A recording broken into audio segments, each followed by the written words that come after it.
আরে শট। আব্দুল আওয়াল চল ক্রিকেট খেলে। হ্যাঁ চল চল।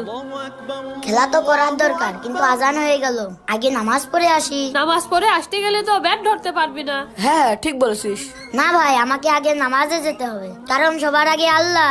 আচ্ছা আব্দুল আল, তোকে আমি একটা কথা জিজ্ঞেস করি। আরে প্রদীপ দাদা বলেন। তুই যে সব সময় বলিস সবার আগে আল্লাহ, তাহলে আল্লাহর আগে কি ছিল? আপনি একটু দাঁড়ান, আমি এক্ষুনি আসছি। আরে কোথায় যাচ্ছে? কি করছে ওখানে? এগুলো একটু গুনে দেখেন তো। আরে এগুলো তো পাথর। আহা, একটু গুনে দেখুন না, এগুলোই আপনার প্রশ্নের জবাব দেবে। আচ্ছা ঠিক আছে, 1 2 3 4 5 6 7। এবার উল্টো দিক থেকে আরেকবার গুনুন। 7 6 5 4 3 2 1। কি হলো ভাই, থামলেন কেন? একের আগে কিছু আছে নাকি? আল্লাহ হলেন এক নাম্বার, আল্লাহর আগে আর কিচ্ছু হয় না।